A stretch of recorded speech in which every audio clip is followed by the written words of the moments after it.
Hello and welcome to another fun-filled edition of Adam's Music Box, where today we're talking about the final album of Led Zeppelin. I know Kodak, but the final album of Led Zeppelin.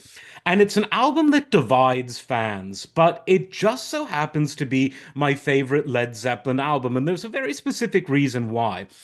On this album, they push themselves to do something different, whether consciously or unconsciously. And the way I would define it is it's Led Zeppelin trying hard not to sound like Led Zeppelin, but still sounding like Led Zeppelin. And there are very good, and by that I mean happy, awe-inspiring, joyous reasons for that. And that's because when you have four musicians with such unique sounds, even if they do things a bit differently, they still sound like themselves. John Bonham had such a unique touch to the drums. In addition to his virtuosity, the way he would flow across the instrument, his speed, his wonderful jazz-like speed, the way that he struck the instrument, it wasn't just about pounding it. I hate drummers that pound it. They suck. John Bonham was an artist, and he had produced a sound from the drums that was always and forever John Bonham. Likewise, Robert Plant is always going to sound that way. And Jimmy Page, no matter which guitar he's using or what effects he's using, he's going to sound like Jimmy Page.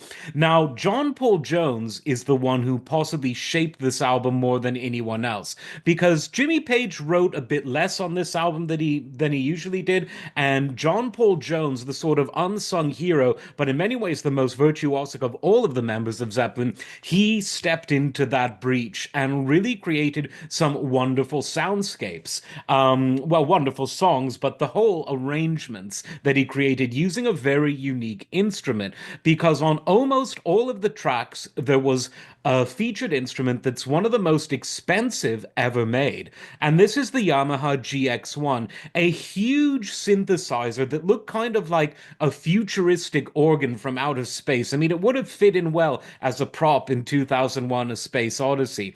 And very few people had this instrument because of its size and its cost.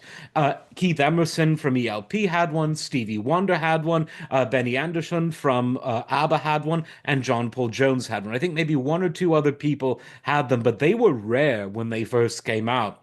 And it was a very versatile instrument. The classic sort of polysynth sound didn't sound too different from some of the less expensive but still high quality Yamaha synths of the day.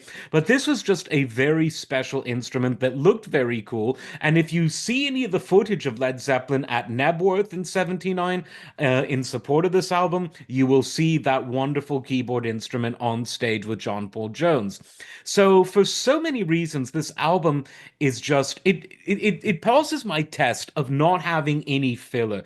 Each song is great. Frankly, each song is memorable. It begins with In the Evening, which is a great way to open up an album, and it ends with I'm Gonna Crawl, a great sort of slowed down, sort of bluesy number that's just so touching. And the modern sound of that GX1 blends in so well with the sort of classic blues lyrics of Robert Plant. Just a really good album. That said, did Led Zeppelin ever make a bad album? No, they didn't. They really came in with a bang and they left with a very different but still classic Led Zeppelin bang. So if you haven't heard this album or if you've stayed away with it away from it because it's not classic Led Zeppelin, it is. And it's great. So give it a listen, and I think you may well agree. Like, subscribe, and we'll see you next time. Take care.